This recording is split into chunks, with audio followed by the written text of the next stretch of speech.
Welcome back to the Animal Aspirations Podcast, a podcast sharing conversations with veterinary students, professionals, and people working across animal-related careers. Our goal is simple: to educate, inspire, and diversify the veterinary profession. Today, we're joined by Mahesh to talk about his journey as a wildlife vet. Let's get into it. Thank you so much, Mahesh, for joining us today. For anyone who hasn't come across your work before, could you introduce yourself and tell us a bit about what you do, please? Yeah, sure. Thanks for having me, guys. I've actually been following what you guys have been doing for quite a while, actually. So I'm a big fan of the Animal Aspirations team. I think, is it Steph who founded Animal Aspirations? I actually have been in touch with her, and she went to go and work at the Gorilla Center in Cameroon. Nice. After me. So I've kind of been, I feel like this has been coming. But so a little bit about myself. I'm a vet from the UK, but more specifically, I'm a wildlife vet. So I've been doing wildlife work now kind of for about 7-8 years. I graduated from the University of Bristol in 2017, did a couple years working as a mixed vet. And then since then, I've just been doing wildlife work kind of here, there and everywhere. Awesome. What did your timeline, I guess, to becoming a wildlife vet look like? You said it was a few years, but I guess what made you want to transition from doing mixed animal to wildlife? So wildlife work for me was the reason I got into vet school. So I grew up in Birmingham, so I'm actually like a proper city boy. I didn't have like pets, or I didn't have access to wildlife. So when I was growing up, my kind of first kind of, like glimpse into wildlife and conservation work was basically through TV and through books. So as most people, Steve Irwin, David Attenborough, Deadly 60, that sort of stuff, that was like what I was glued to as a kid. And I always thought, wow, man, this is so cool. For me, growing up, I mean, I'm first generation British Indian. So my family, my dad comes from India and my mom comes from Kenya. So it's kind of the typical kind of immigrant story to the UK. So we grew up, with very, very working class family. So we didn't have pets growing up. Also, that's part of like Indian culture as well. You know, we don't have pets.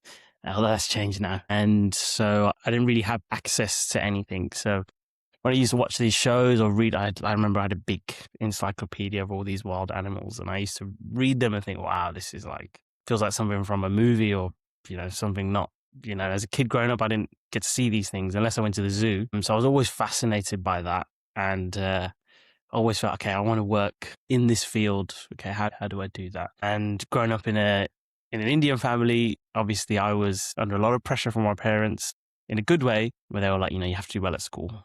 You have to do well with your sciences. You have to do well with everything like that. So thankfully, I was quite good at those things, even if I didn't want to be. But then as I got older, I realized, okay, maybe veterinary would be the way to kind of get into this, because I didn't know how do I? And growing up, there were no role models. It was all, it was all basically just white people that I would see on TV. There was nobody that looked like me. So I didn't know. I was like, okay, how is it even possible? I remember, going to my careers counselor at school in Birmingham. I told him I wanted to be a vet. Maybe 15 at the time, just doing my GCSEs. And, you're at that stage where you're doing GCSEs and you have to decide, okay, what am I going to do for A-levels? And then when I choose these A-levels, then what is my career going to be? And you're 16 years old and you don't know anything. How are you meant to decide, okay, what do I want to do with my life at 16? Nobody knows. And so I found that period quite stressful. I remember going to him and being like, I really want to work with animals. How do I want to get into vet school? And he turned around and he said, look, no one from this area or from this school has ever applied for vet school in over 30 years. This is not really for you. It's not really for people like us. So forget about it. And I was like, damn, man, I don't want to forget about it. So yeah, I remember, I think I wrote a personal statement for like dentistry, for optometry, for architecture. Split all these different avenues. Okay, what I'm going to do with my life. And then none of them felt right. And then I remember I spoke to my brother, and my brother was at university at the time, and he said, you've always wanted to work with animals, just stick with that. He was at university at the time, and he's like, I see so many people who are at university, and I'm sure you guys have seen this as well. People are doing things and they don't want to do it. They're at university, they don't want to be there, and they hate it, and it's just a waste. So I said, okay, let me take the leap. So I actually took a gap year out to basically, because I didn't have the right A-levels. And at the time, the tuition fees were going from £3,000 to £9,000. So again, for my background, that felt like a very difficult decision to make, because we just don't have those sort of We didn't have that sort of money, but it just didn't feel right going for anything else. So I just decided to take the year out. All my friends went to university. They were having the time of their lives, being freshers and enjoying life. But I decided, no, you know what, this is the way I want to do it. Yeah, and then I got into vet school, thankfully. I actually got into the waiting list. Everyone else rejected me. I think I didn't even apply for RVC because I saw that at the time. I don't know if you guys still have to, but at the time, you had to do like an extra exam. What was it called? Is it a BMAT? Something like that. I can't remember, but you basically had to do like an extra exam to get in. At the time, I was like, no, I've done enough. I don't need to be doing extra. And I applied for the Scottish universities, and I also applied for Nottingham. I didn't get into any of those. And I thankfully got into Bristol. So it was always like working with wildlife was always kind of, okay, let me get into vet school, and then I could just kind of go from there. And then when I was at vet school, wherever I could, I was just trying to do any sort of wildlife or zoo, EMS, or work experience, wherever I could. So I went to the Wolf Conservation Trust in Reading. If you guys ever want to go, it's a cool place. I remember there was a random little rescue centre for wild, like illegally traded animals near Birmingham. And then as kind of university went on, I did my elective in zoo medicine, and then I got my first kind of taste of wildlife medicine when I shadowed like a wildlife vet out in South Africa at the end of I think it was my third year, and that was when I was like, oh yeah, this is. Because I knew it was what I wanted to do, but I'd not actually done anything. This was all in my head. Then when I went there, I was like, okay, yeah, this actually does match what I want to do. It's even better. So I always kind of that was always kind of in my thinking, okay, how do I make it happen? And again, I didn't have anybody I could talk to or anybody I could look to be like, okay, how do I do it? How do you do that? So I was just kind of making it up as I went along, which I feel like a lot of people in this profession do, to be honest. But we'll get into that. And so then after university, the kind of resounding message that I got from most people who I'd met, vets who were working in the wildlife space at the time, they were like, make sure you do like a couple of years of mixed practice first. Just because it gives you a very good grounding of your clinical skills and your clinical knowledge. You just become a good vet first. And shortly after graduating, I didn't want to do any work. So I went backpacking around Southeast Asia for 6 months, the classic. Which I love, I would highly recommend doing that. And at the time I went to this this place called the Elephant Nature Park in Thailand, where they rescue elephants from the kind of captive trade. So, you get your riding elephants, your circus elephants, logging, all that sort of stuff. So I'd actually been there as a student, earlier in the year, and I got on really well with the founder and the people there and the vet team there. After my kind of towards the tail end of my backpacking, I went there. I basically didn't really have any money left, but I was just thankfully they let me stay for free because they liked me. And whilst I was there, I helped rescue an elephant. So her name was Dala. She was a 23-year-old female elephant that had been used for riding her whole life. And this was quite a formative experience for me because it was my first time doing a rescue myself. And I remember thinking, wow, I'm going to go and rescue an elephant. Like, this is insane. And so where the center is in the north of Thailand, a place called Chiang Mai. And where she was in a place called Surin. So right in the south, further south of Phuket. It's about so we flew down there, went to go and get her. I remember seeing her and she was a huge elephant, like a big elephant. For an Asian elephant, she was very big.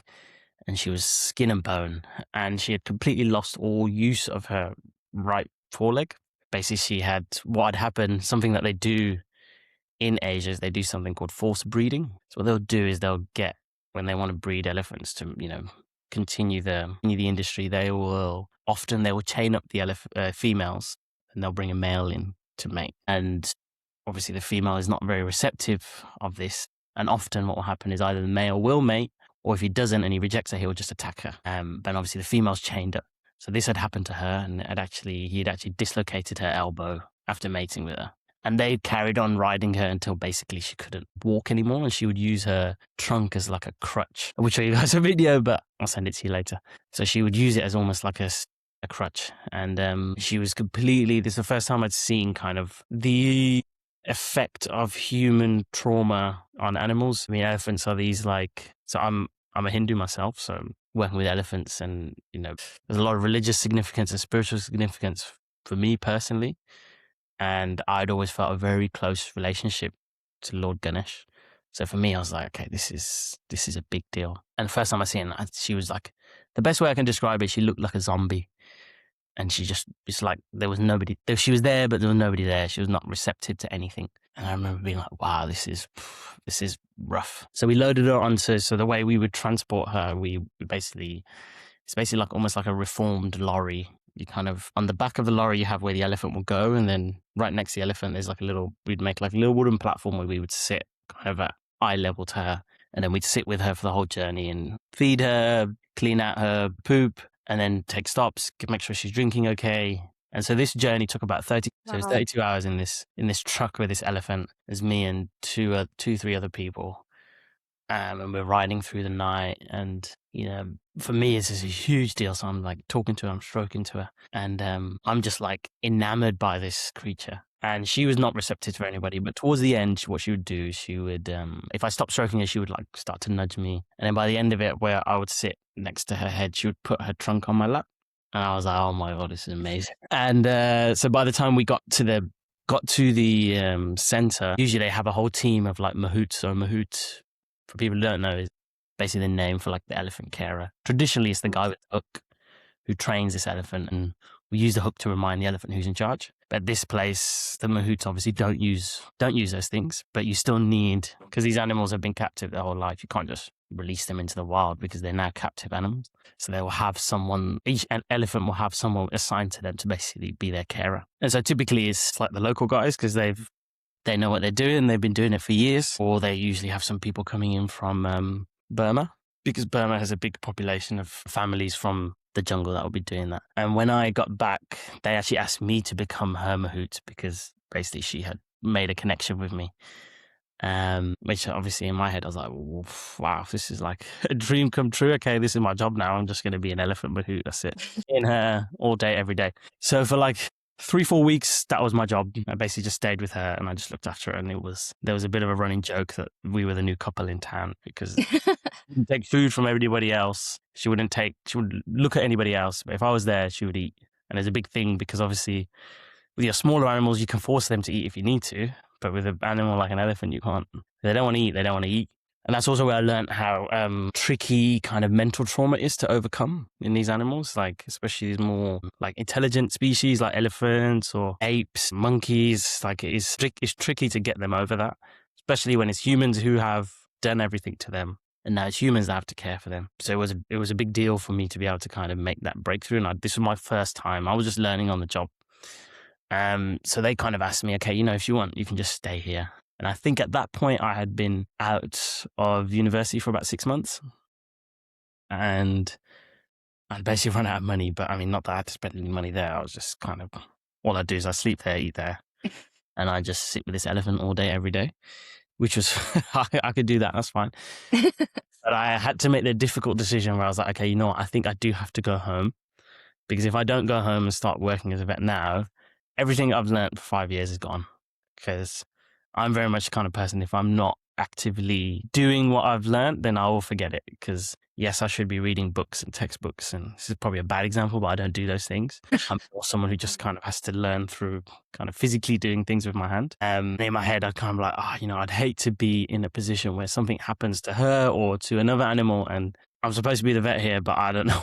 I don't know what I'm doing. I've never done I've never done anything. So I made the difficult decision to go home, which was the right decision. But it was difficult because 6 months later, I found out a few months later actually that, it's not because of me. So I don't want to make it like, oh yeah, it's because of me. But she had a lot of mental trauma. And she had a lot of things wrong with her. But she basically kind of mentally started to deteriorate a few months after I left. And then she died actually. And that was a tough one. But it was a big lesson for me in terms of, what this world is.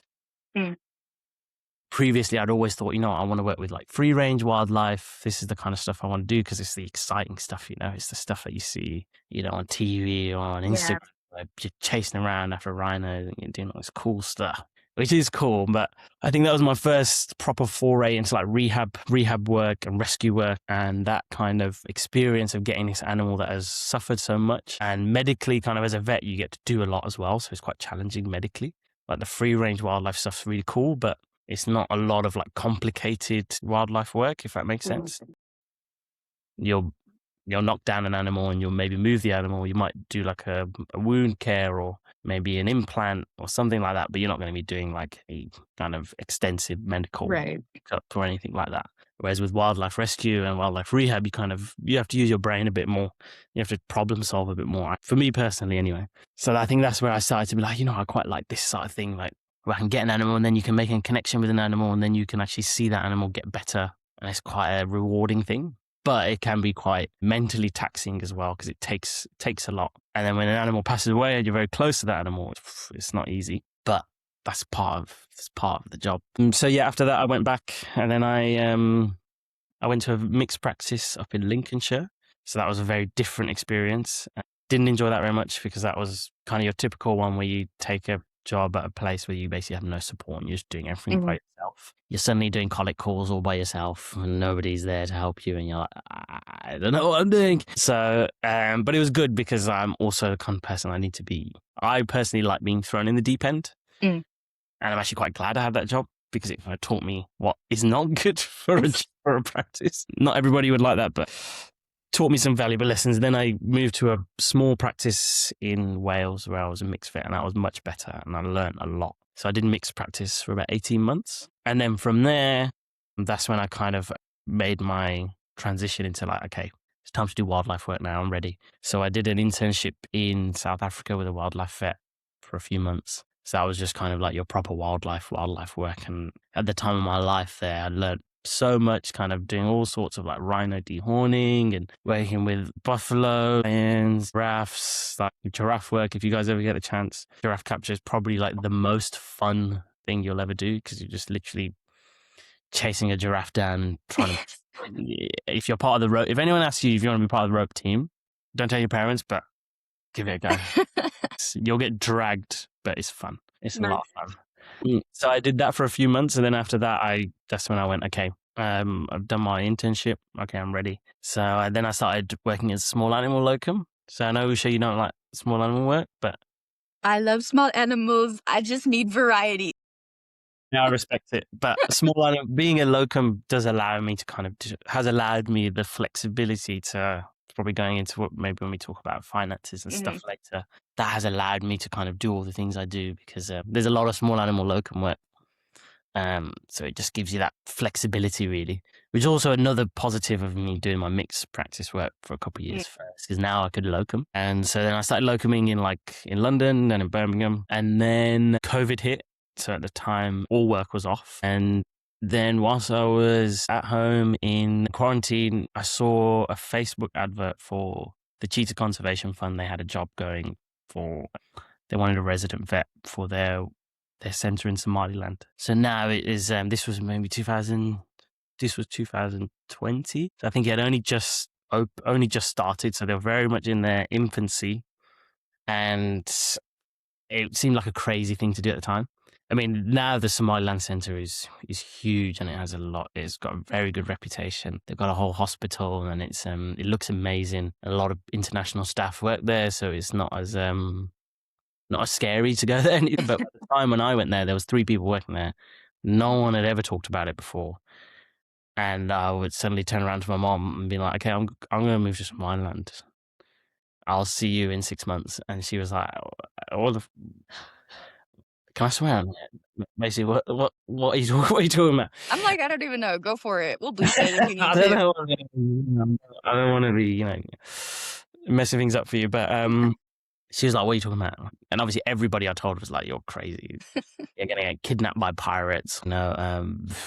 You're going to get shot, or there's terrorists there, and it's crazy. I was like, yeah, it's all right. I spoke to the manager there, is this British guy, and he was like, yeah, it's fine. So I was like, okay, cool, it's fine.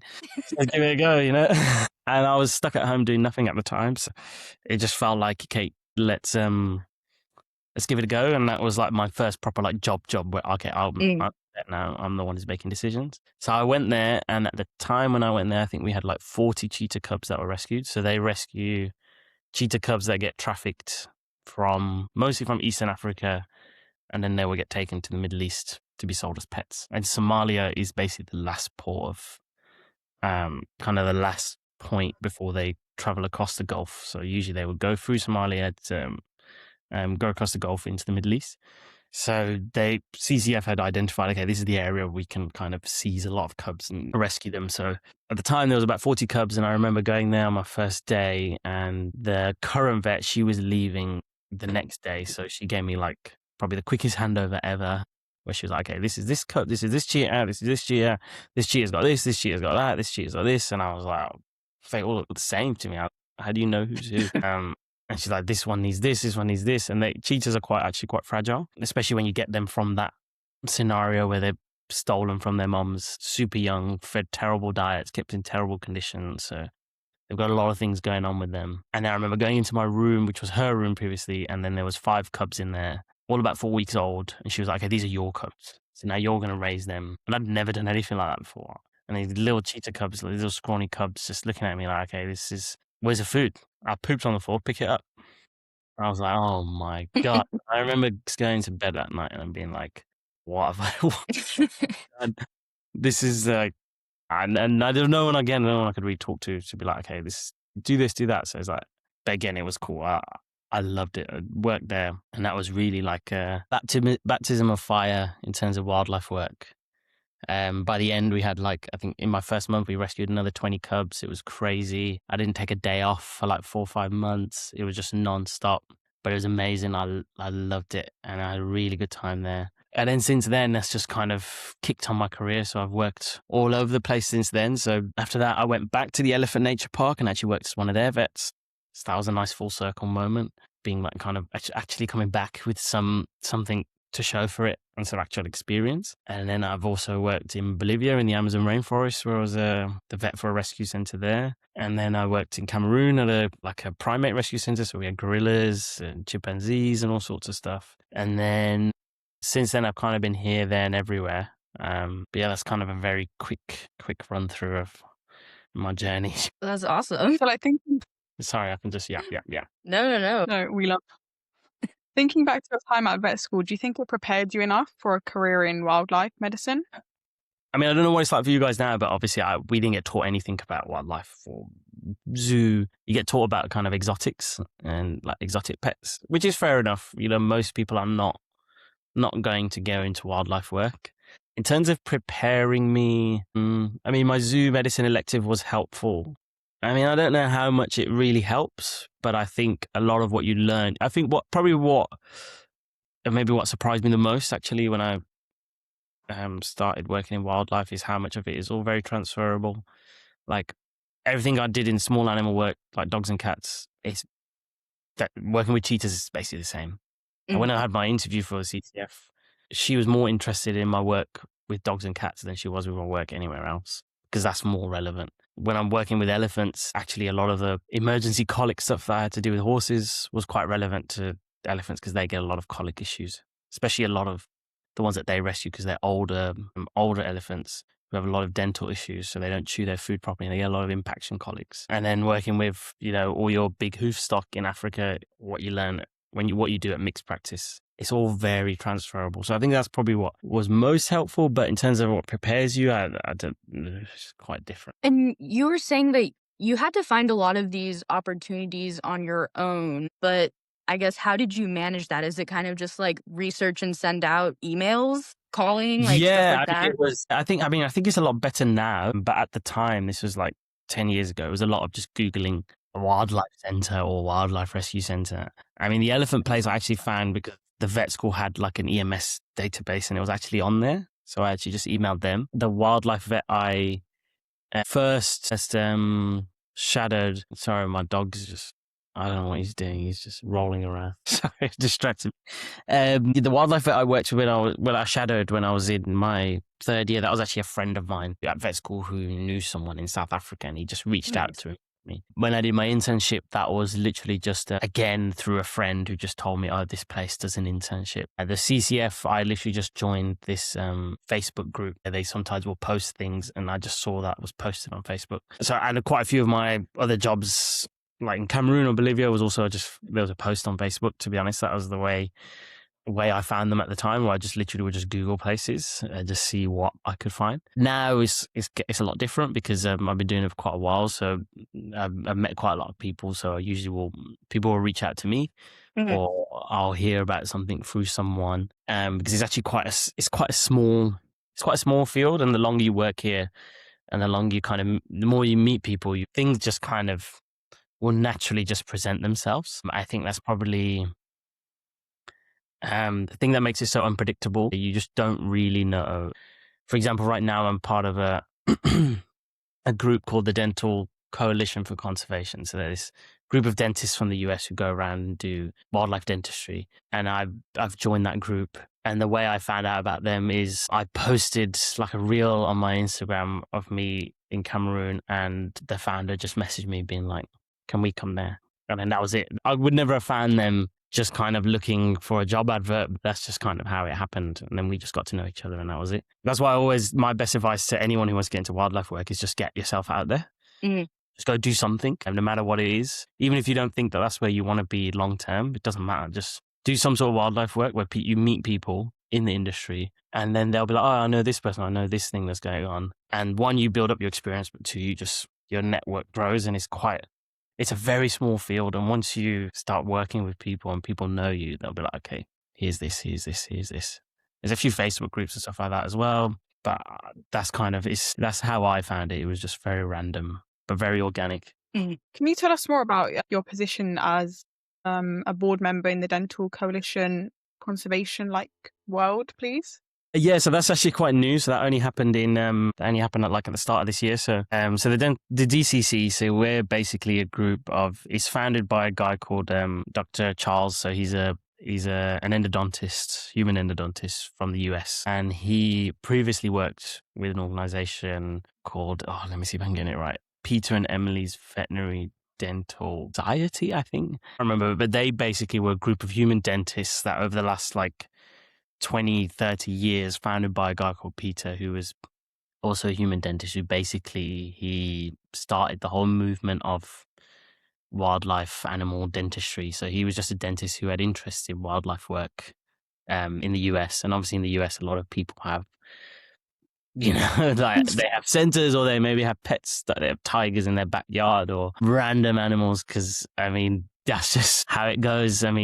Charlie, he's based in Texas. So as you can imagine, in Texas, or I think Peter, he did a lot of work in Florida, for example. And, there's a lot of wildlife pets and stuff like that out there. So obviously the level of dentistry knowledge and expertise that they would have compared to what we would have as vets it's on another level. So, and ultimately teeth are teeth, different shapes, different sizes, but they're still teeth. So they had been doing that for 20, 30 years. So they've kind of been doing this wildlife dentistry work for a long time. And over this last year, Charles basically started his own organization called the DCC alongside a few other people, namely a guy called Baron, who's a veterinary dentist. He's been a veterinary dentist for about 20 years. So they've started this organization, and the whole premise is to provide kind of expert dental care for wildlife. So it's a non-profit. So we basically just offer kind of free dental services. So we'll go to these sort of rescue centers where they may feel that their animals need dental checks or dental work, and we'll go there and do that. And so, yeah, I found out about it when Charlie sent me a DM on Instagram. So it's all going down in the DMs. And he basically he messaged me because he wanted to find out about offering their services to the center that I was working at in Cameroon. And he basically had sent messages to loads of people, to loads of centers on Instagram, being like, this is who I am. These are the services I offer. Can I come? And whilst I was talking to him on the phone, I basically just was like, well, I would love to, regardless of what happens in Cameroon, I would love to get involved. So I would love to, if you're doing anything, I would like to just tag along and learn. And his whole kind of ethos is that he really wants to teach, which is quite refreshing, because sometimes in this industry, there's a lot of egos thrashing around, and not everybody is very welcoming and very forthcoming with the knowledge and expertise that they have. A lot of people want to keep it to themselves. So speaking to him, it was really nice because he just was a very nice and genuine person. So he actually invited me to go to Takugama, a chimpanzee rescue center in Sierra Leone. This was back in December, and we did a bunch of health checks on their chimps over there. And then from there, he asked me to join their board. And since then, we actually just a couple of weeks ago, we were in Zambia working at a chimpanzee sanctuary there. And so, we just basically will go to places and do free of charge dental health checks, essentially. It's a lot of fun. We've got a lot of things booked up already this year. Yeah, and it's open to anybody who wants to come. But it's kind of like usually like 1 or 2 spots will open up and you just apply. You don't have to pay. You don't have to pay kind of like a fee. You just have to get Mhm. yourself there. But it's cool. It's very cool because the dentistry at the moment is not just in wildlife, but in small animals as well. It's a field that I feel like is growing quite quickly. I don't know about what it's like currently for you guys at vet school, but when I was at vet school, we basically had like 1 day of dentistry, and that was taught to us like a week before our finals. So nobody had any interest in learning about dentistry at the time. And then you had like a 2-hour practical where you practice extractions, and then that was your dentistry. That was it. Yeah. And, there's so much I think that we as vets kind of miss or maybe underappreciate when it comes to dental work. And we're just kind of, let's just take it out. And that's it. Clean it and take it out. But there's kind of a little bit more to dentistry, especially if you talk to a dentist. So I found it's quite cool because for me, I'm learning a lot. Yeah, we had the dental day of doom because it was like literally 7 dental lectures shoved in Yes. one day. Yeah, and then everyone found out that they weren't gonna. For us, we had a similar thing, and then everyone found out that it was only going to be like in 10% of the exam. So everyone was like, you know what, Mm, there's so much information I was taking. I will just put dentistry to the side mm. because I don't have enough brain capacity to also have that booklet. I didn't. I will be honest, I didn't look at my dental lectures. But it's quite funny now because now I'm on a board of a dental organization. Yeah. Again, you don't know where life's going to take you. I guess kind of transitioning into what treatment looks like for wildlife animals. What is your main goal when you are treating them? So it depends really where you're working. So if you're at a center where rescue, you've got a couple of ways. Some places will rescue, rehabilitate, and then they'll keep the animal. So then your strategy might be a little bit different.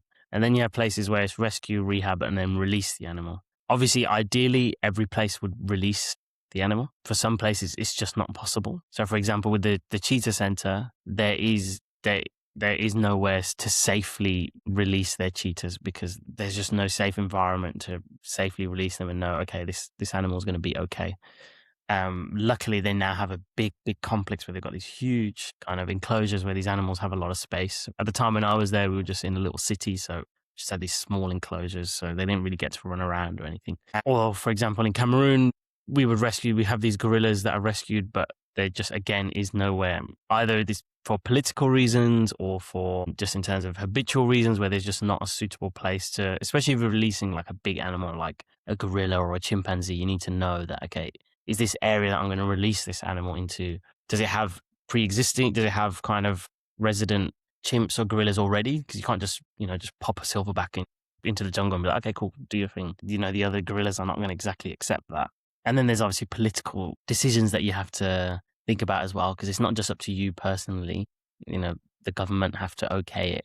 They have to okay it. And sometimes can be difficult dealing with government. That's probably one of the things I think surprised me the most is how political sometimes it can get working at these places. The Amazon rainforest place in Bolivia, that was amazing because actually every single primate we have and our ocelots and our margays we managed to successfully release. But our jaguar we couldn't because there just wasn't anywhere suitable to release them. So if it's like just a case of rescue and rehab, then you'll be a lot more kind of free contact with these animals, especially if you're getting them from young, because they can be habituated to you, and you're not doing it so that you can have free contact with a cheetah or with an elephant. But in terms of providing medical treatment, it just makes it easier because then there's more you can do if this animal is not. You don't have to sedate this animal every time you have to do something to it. Sometimes it's not possible. So like with our gorillas, even though we can't release them, we can't just go inside with a gorilla because obviously it's not safe. But usually what it would be kind of like in terms of, let's say, a case that comes in. So usually you get very short notice. So typically like a government official will contact you and be like, okay, I've got this animal. I'm coming now and be prepared. And you don't really know what the story is. They usually give you minimal information, but they were like, okay, I have this many animals. This is what I got. And sometimes you don't even know if the animal, we once got told that we got a cheetah coming down and they brought it to us and said, look, we got a little cheetah cub. And actually it was a leopard cub. And I had to look at him like, this is not a cheetah. This is a leopard.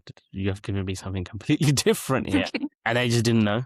So you can't rely really a lot on, it's not really going to be much in terms of you've got a history. You can't really be like, okay, what has this animal been fed? What has this animal had? Sometimes you might get information, sometimes you might not.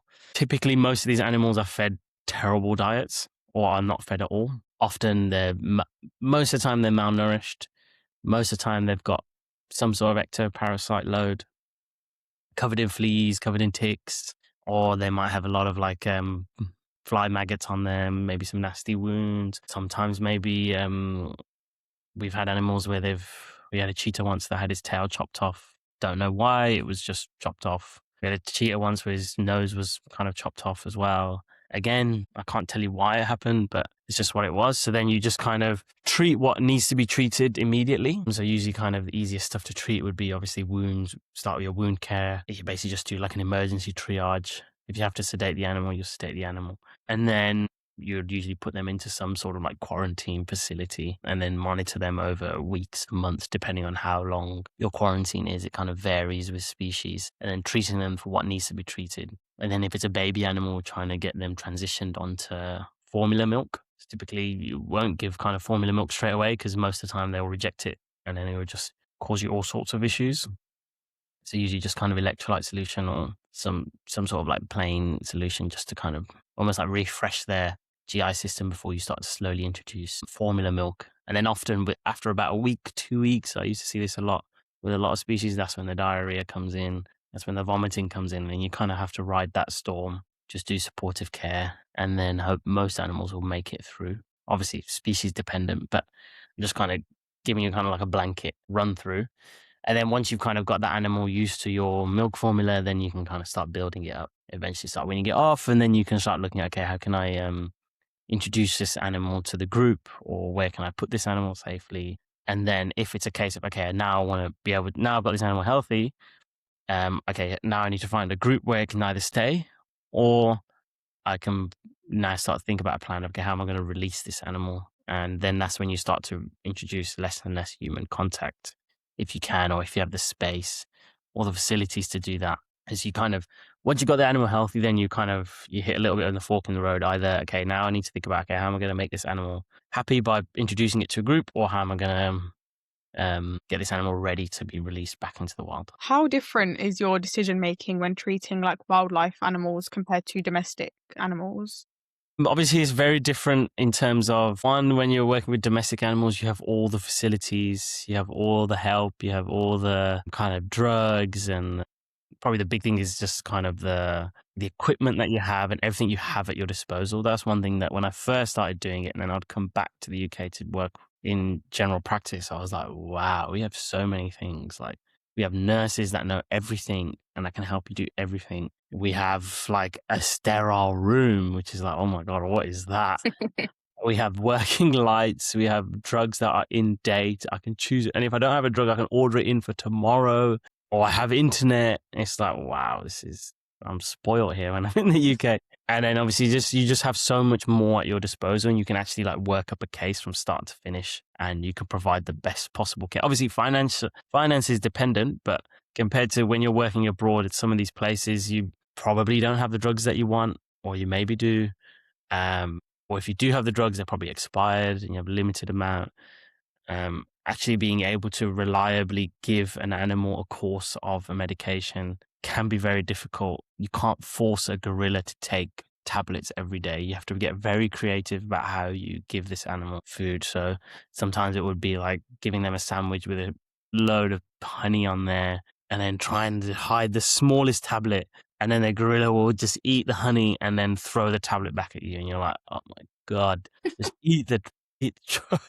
Or an elephant, like sometimes it will astonish me how clever they are. Like, you would give an elephant the tiniest little tablet in a huge, you'll give them a whole bunch of bananas and you'll just hide one tablet, maybe one or two tablets into like a few of them. Be like, okay, just eat the whole thing. And the elephant will smell it and either just throw it straight on the floor or eat everything and then spit out the tablets. So actually being able to give your medication to the animal, because obviously you can inject them, but let's say you have to give a course of antibiotics or a course of drugs, being doing that every day, then you have to start thinking about, okay, I can do it today, I can do it tomorrow, but on day 3, this animal's either going to turn around and just, throw me away, or I'm just not going to be able to give it.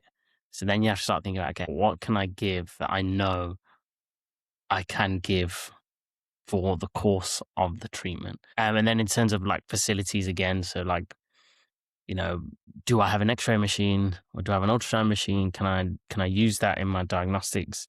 Do I have a lab that I can reliably send my blood to run any tests that I want to run? So I think with wildlife work, you have to be a lot more creative, which is quite fun, but also quite frustrating as well. Um, and there's just obviously not as much literature in terms of, okay, this is what a normal blood panel will look like, or for this case, this is what this might look like. So then it can get trickier. So I think with wildlife stuff, it's a lot more kind of you get a lot more creative. Obviously, like if you're working in a zoo, you have a lot more facilities at your disposal, and you have a lot more expertise at your disposal as well. Some of these zoo vets have been doing this for so much longer than I have. But often when you're in the field and you're in like a rescue center where you're by yourself, and you don't have these people to talk to and to learn from and to ask for advice or just to kind of discuss a case with, then it can get a bit trickier. So whereas in kind of small animal work, you kind of have just a wealth of facilities, drugs, knowledge, and previous, like pretty much most cases that you'll ever encounter in small animal medicine, another vet has done it, or the other vet in the building has already done it. So you can talk to them and be like, okay, what do you think? Whereas with wildlife medicine, you just don't really know what you're going to get. But that's what makes it exciting as well. That's what makes it fun. I was actually curious because right, as a wildlife vet, you have limited information to draw from. So do you get to participate in like the creation of that information? Do you do any research alongside your vet work? A lot of people do. I haven't. I've done a little bit of research. Like, yeah, there's a huge scope for research. I think that's what's quite cool. Is with wildlife work, there's actually a lot that has not been done yet, and I think that's quite exciting. So there's a lot of scope for research. So, for example, when I was working at CCF, barely anyone had been to Somaliland to do work with the cheetahs there. So there's so much that we don't know. So it is quite there's quite a lot of untapped potential and untapped expertise and knowledge that I think is there. And that's one thing that I would say to a lot of people who want to get into it is, if you have any sort of research inkling, like really, I would say chase that, because you could potentially get into a subject or into a field where there's actually not a lot of research that has been done. So you could be somebody who has found something that no one else has found. I've never been massively research minded myself, to be honest. I prefer to just I like on the ground work. Although I am now starting to appreciate that stuff a lot more, and I'm trying to do more. But yeah, I would definitely encourage people to do that, especially if you're looking to get into it, because I think that's where you can make yourself stand out. Where if you find a research project that you're really passionate about, I think you can really kind of stand out there, and that's how you could probably get a lot of work as well. You also mentioned you have a social media page. What motivated you to start documenting your journey? Thought it was fun, to be honest. Yeah, I've always been on social media, and I quite like I said, when I was a kid, the way I got into it was through TV. So I understand the power of kind of media and what that can do. And I'm also very aware that, as a brown guy from Birmingham, there's not many of us doing wildlife work or veterinary work at all. So I feel quite passionate about kind of representation as well. So being able to show people, look, I grew up in Birmingham, went to school in Handsworth, and I'm doing wildlife vet work, and nobody said I could do it, and everybody told me I couldn't do it, but I'm doing it. So, here I am, have a look at what I'm doing. So I quite like that aspect of it. And it's quite cool because a lot of the opportunities and jobs I've ended up getting is through people I've met on social media. It's actually really good in terms of making connections. So you never really know who's watching, and I quite find fun, to be honest. Just share what's going on and see what comes from it. Nice. Is that how like Figs reached out to you and stuff too? Nice. Yeah, that's how I got sponsored by Figs. So they saw some of the work I was doing, and a friend of mine recommended me to them, and the whole Figs thing has kind of taken a life of its own. I mean, I went to LA and I did a talk in front of their whole company, which it was just a bit of a kind of very surreal moment because I was like, well, man, I did a talk and then Gwyneth Paltrow came on after me and I was like, what is going on in my life right now? Not that she knew who I was, but she said hello and that was it. But still, it's quite cool. You never really know where life's going to take you. And yeah, I mean, I don't have a huge following or anything like that, but you just never really know who's watching. You don't really know who's looking at your stuff. The DCC one is a great example because that's just something my fiance is always telling me to post more. And I was like, okay, I'll post. And then I get a message from him the day after, and now I'm on the board of the DCC. So you never really know who's watching. It's quite fun. Nice. Transitioning to kind of the wildlife conservation aspect, what does it mean to work to conserve a species, both as like a vet slash just like what's involved with that?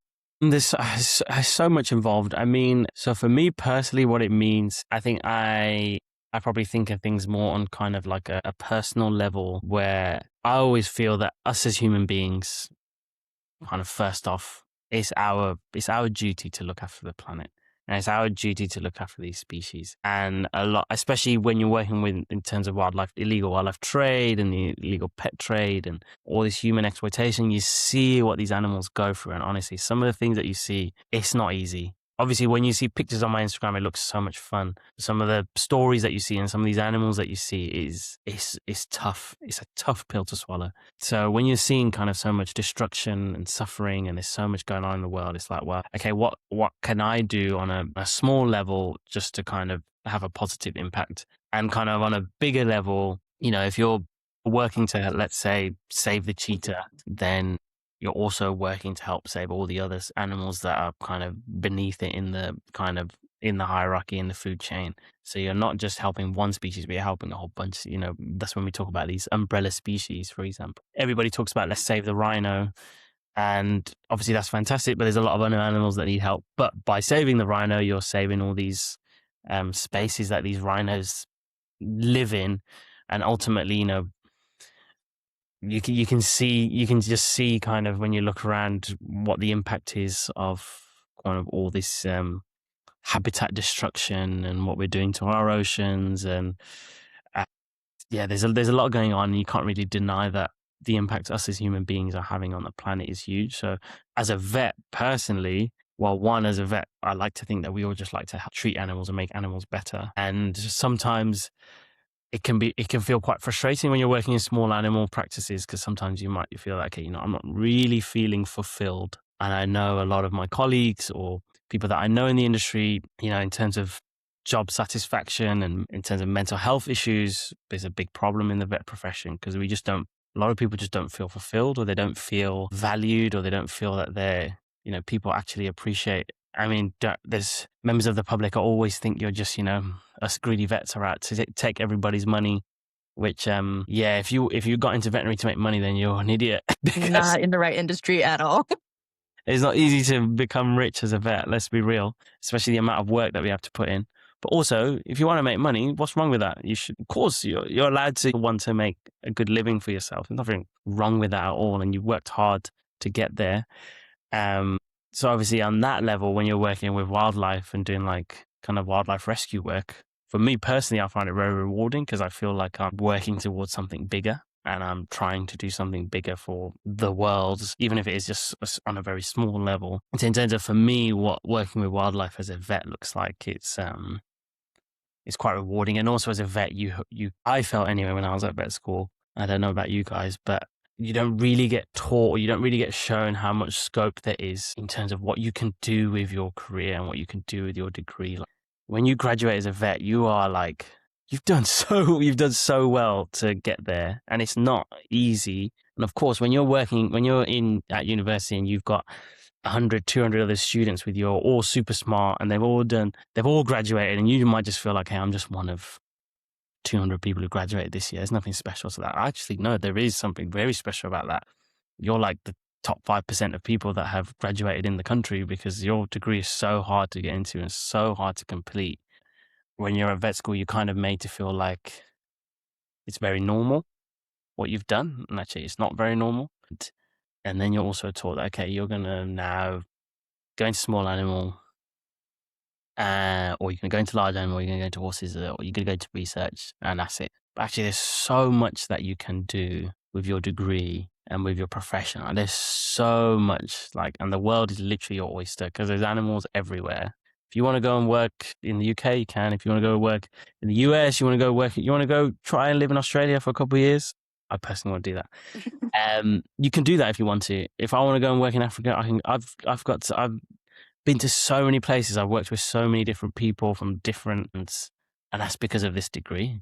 And not many people can say that that they've done that. And I think it's really, really cool, actually. So I feel like, yeah, and it's quite nice because as a vet, when you go to these places, you bring a lot of authority, and a lot of people look up to you in the community, and they will listen to you, and you actually can have an impact. If you want to have an impact, you can have an impact. And so you can, I think vets have a big role to play in terms of wildlife work and conservation work, because you can actually bring a lot to the table and you can have a lot of influence. I don't know if that answers the question, but I just kind of just went on a bit of a I think side. so, yeah. It As a was a wild, good pep talk too.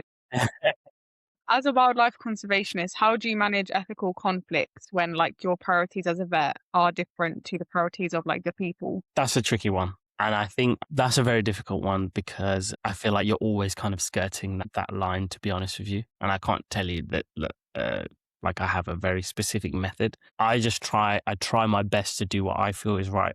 And I try to always think about the animal first. But that's probably one of the things that I found the hardest in this career is there's a lot of different stakeholders who have a lot of different opinions and who have a lot of different goals in mind. And a lot of the time, it's not the animal that is at the forefront of those decisions. Sometimes it's let's keep rescuing animals, even though we don't have the space. But when we rescue animals, that brings in more eyeballs, that brings in more donations, and that makes our VIPs happy and our donors happy. Sometimes it's a case of let's prolong this treatment when this animal is not getting better, but we're doing it because it serves as like more data for a research project in terms of, okay, what's this animal going to look like when its disease is at end stage? What are the values going to look like? What's the x-ray going to look like? When as a vet on the ground, you're just seeing an animal suffer and you're like, okay, let's call it a day.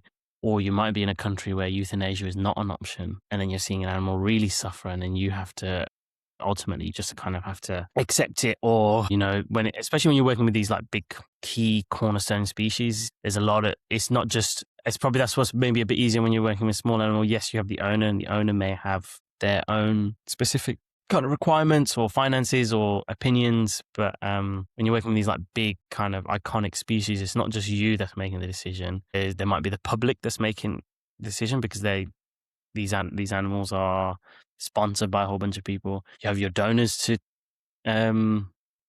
answer to. You have the founder or your boss to answer to, and then you have to have there's so many different people who have different opinions, and a lot of the time it's what you feel is not the right decision to make, and you just kind of have to swallow that pill, and that can be really difficult, to be honest with you. And in terms of how I deal with it, I think when I first started, I found that quite difficult, but I've now just come to learn that, okay, this is what the industry can be like. And unfortunately, you can't, as much as you want to fight it, you can't fight it head on all the time, but you just have to do what you can. And obviously don't do anything that you feel is wrong, but you just have to do what you can to the best of your ability for the animal, and just hope that as you build relationships with these people, whoever these stakeholders are, that you can kind of change how they do things, but it just can be slower than you would like. And sometimes it's been too much, and I've had to just be like, okay, I've done my time here and I've enjoyed it, but yeah, this is as far as I can take it.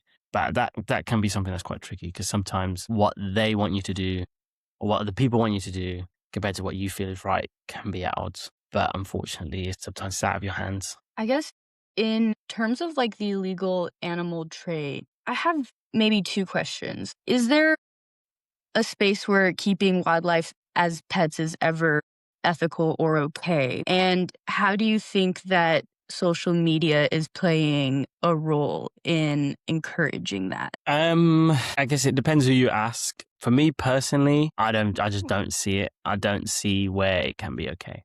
You can give me all the reasons. You can tell me that you'll give this animal the best life it's ever seen, and you're going to give it the best care it's ever seen, which is fine. And that might be true for that individual animal. But ultimately, if you've got a monkey as a pet and you're giving it the best life possible, yes, you might be giving it the best life possible. But one, where has that animal come from? Like, where's the source of that animal? Because if you bought it from the illegal trade, then you've just fueled that industry. So it doesn't matter that what you're doing for it now. And yes, you may have helped that one animal, but every one baby monkey that you rescue, probably 10 others have died or are just sat in a cage somewhere. And what message are you putting out to people by showing them that you have? And it's just kind of, for me, I'm just like, it's that human need to, like, I need to have a wild, why do you need to have a wild animal as a pet? Like, why do you need one? Go get a dog. Or go get a cat. Like, why do you need a monkey? Like, why do you need a lion? Why do you need you don't need it. Like, who's telling you that you need these animals? It's kind of, for me personally, I think it's just human greed. It's like, I need to have this animal that it's cool. And yeah, I get it. Don't get me wrong. I get it. When I was raising cheetah cubs or when I was looking after baby monkeys, it's amazing, like, having this animal with you and you're having all this contact. I understand it, but it's ultimately, don't turn around and try and tell me that you're doing it for the betterment of the animal and you're doing it for selfless reasons, and you're just showing me what the power of, like, love can do. Like, don't try and, like, fool me. I understand that you're doing it for selfish reasons ultimately. So if you care about these animals, then you don't need to be having them as pets. And then social media, social media is huge. Social media is the reason these industries just are not slowing down and why they're growing, and it's growing exponentially. I mean, yeah, when you see, especially now, you've got all these influencers who will, show you all sorts of things with animals, and ultimately it drives clicks, it drives likes, and it has financial implications where you can make a lot of money or you can become famous and people will look, you get all this fame and then all this kind of what's the word, like, all this love to be like, oh wow, look at you have this amazing connection with this lion, wow, you are just like this amazing person who these wild animals love you. And it's like, you're just wanting that kind of, you want to stroke your ego, it just comes down to ego, right? Like, that's what it comes down to. I mean, I have all sorts of kind of pictures and videos on my phone where, it show me doing cool stuff with animals. And I'm sure if I put it up on my Instagram, it will get a whole bunch of kind of engagement and I would get all sorts of views, and, who knows where that'll lead me to. And I can fool myself where I'm like, I'm a vet, so I'm doing this from a professional standpoint. And I might even have the intention to be like, yeah, I'm doing it because I want to show people what it's like. And that might be true, but ultimately, if you become a famous influencer and I put a picture up of 5 cheetah cubs in my bedroom, no one's reading the caption. They're just going to see 5 cheetah cubs in my bedroom and they're like, I want that as well. Ultimately, you're just fueling that industry. And no matter your intention, good or bad, you just are fueling an industry. And again, like I said before about how social media, you never know who's watching. Again, you never know who's watching. Someone might be watching from a country where they can go out and buy a baby monkey, or they can go out and, poach a cheetah cub from the wild and then sell it and kill the parents, cause all sorts of destruction and suffering. But yeah, social media whilst it's very key, and I think also we shouldn't ignore social media because I think, it plays a big part and you can actually use it as a very good educational tool, or if you just want to share your work, I think that's fantastic. Show people what's possible, show them whatever you want to. But yeah, it's also a very dangerous tool that's definitely kind of fueling this. I mean, you'll see, I'm sure you guys have seen all these huge animal influencers who have millions and millions of followers. But I kind of ask myself, I'd say to people, just ask, when they're showing these videos of them like walking around with lions or walking around with chimps and things like this, and they might try and sell it to you that, okay, I'm doing this for a good reason. It's like, well, do you really need to be going in with this animal and rolling it? Do you need to do that? Like, what's the reason? Like, why does a fully grown lion or a fully grown gorilla need you to be sat in their enclosure with them? Is there any benefit truly to this animal? And again, you can tell me that it's to habituate them, to make it less stressful for them, so you can do better medical treatment for them. But that's not what it is. It's because you want to go inside and, cuddle a lion or whatever. There's no benefit to it apart from for yourself. So yeah, social media is definitely kind of a big driving factor for the legal trade. But let me get off my soapbox. I can talk about that forever. I'm like, I asked you, so. How do you think vets are like participating in the dismantling of that industry? In terms of how vets are, it's a tricky question, actually. I would say, the vets that are working in these like rescue centers, just by directly working these centers to, just do the medical work to help make these animals better from a rescue point of view. You are getting now more and more kind of vets who are on social media as kind of like influencers who are spreading kind of a good message in terms of that sense. There's also that. But then I do know a lot of vets on the flip side who maybe do share too much, I feel, where again, they might be kind of showing too much in terms of like physical contact and again, they might not be coming from a bad place, but I think you have to be very careful about what you put on social media as a vet, because ultimately you're a professional. You know better. Don't tell me you don't know better, because you do know better, because ultimately you know what's going on in the industry. And when you're sharing a picture of you just like having free contact with a wild animal, you need to be very careful about what image that sends to people. And I've been nearly guilty. I've been guilty of it myself. Sometimes I might put something and be like, you know what, maybe I'm sending the wrong message here in terms of what this content is doing. So I think vets have a very powerful role to play, because it's quite nice. You're seeing a lot of these vets become, very big on social media, and I think that's really good, because I think we carry a lot of weight when we, like I said before, we hold a lot of influence and power in society. I mean, people look at us and be like, this person's a vet, so they know what they're talking about, so I better listen to them. So yeah, I think vets are playing a big role, and I think we'll play a bigger role, but just have to be careful. Why do you think that illegal trade is such a challenging issue specifically to tackle? Because there's just so much money behind it. It's a multi-billion-dollar industry. There's so much money behind it, and like just the people behind it, and like behind the trade, whether it's rhino horn or cheetah cubs or lion bones or tiger bone, like there's so much money behind it, and it's so powerful that the corruption kind of runs at a government level, and it's very, very hard to tackle, because again, you might catch these poachers, but they might get a slap on the wrist or a fine, or they might be in jail for a year, and then they're back out doing the same thing. So I think that's the biggest challenge. It's a behemoth.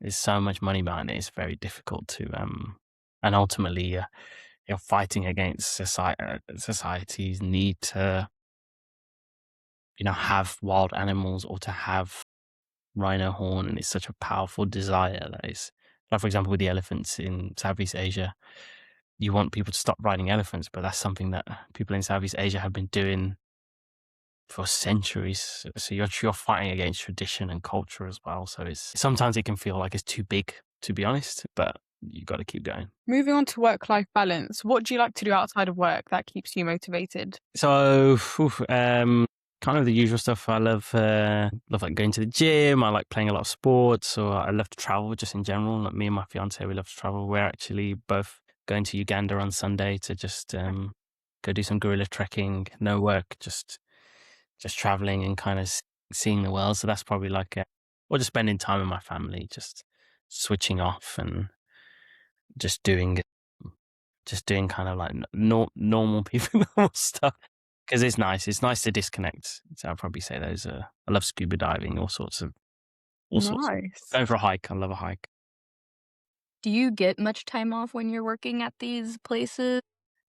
Not a lot. Usually, typically, you're Yeah. kind of looking at like 6 days a week, and then maybe a day off. CCF. Mhm. When I was looking at CCF, that was probably kind of quite unusual, because at the time there was just not many of us, so I didn't have any days off. But most places it'll be like 6 days off and then 1 day off. 6 days on, sorry, 1 day off. Yes. 6 days off would be crazy. But yeah, typically. And then when I'm locuming, I'll maybe give myself like a day or two off a week. But because I'm in and out, I try to just work as much as I can. And like segueing onto the finance segment, what would you say to students who are worried about the financial viability of wildlife medicine? Yeah, it's tricky. It's tricky. I'm not going to lie. Wildlife work definitely doesn't pay very well, to be honest. It's that's where I like, for me personally, locuming is super valuable, because I can come back and make good money, kind of, and that's where I'll make my money that I need for me. And then the wildlife work, it won't be as well paid, but it's kind of the work that I want to do. But you never know, that you can find ways to kind of make it work for yourself. I know people who will go out and do this is where like people I know who will get into like social media or media work, so they can make their money that way as well. But yeah, strictly wildlife work is not very well paid, to be honest. Do you mind sharing maybe like an average salary range? In terms of like the wildlife stuff, I mean, sometimes I'll get paid maybe like $500 a month. I think the most I got paid at one of these places was like what was it? It was like, yeah, like $800 a Hmm. month. So when you're there, it's fine. Yeah, when you're not there, it's difficult. It's not like you're going to make any money in your savings or, being able to. But usually when you're at these countries, it's fine. It's not a problem because you don't actually need Hmm. to spend a lot of money. But yeah, outside of it, it's not great. Do you locum like in a small animal practice or like in a mix? Small animals, yeah. Usually I do locoming in like small animals. So like usually like I'll be doing it in the Midlands or in like kind of the Greater London area. Because there's usually quite a lot of work going. So that's typically where I'll be doing it. Yeah. Great. Thank you so much. I think our final part here is just to do some rapid fire questions, but yeah. Yeah, let's do it. Sweet. Favorite wild animal that you've worked with? Oh, that's difficult. Oh, this is supposed to be rapid fire. Gorilla. What's one Elephant. What's one species you would bring back from extinction? Woolly mammoth. That would be cool. One country everyone should visit for wildlife. Kenya. What's the hardest animal you've worked with? Hardest animal I've worked with. Pig. Oh, okay. Favorite place in the UK for wildlife? Favorite place in the UK for wildlife? Maybe Lundy Island off. Where is it off? Is it off like Cornwall, Devon? It's really cool for diving. There's a whole big population of seals. You can go diving with them, and they will like come right up to you and play with you and things like that.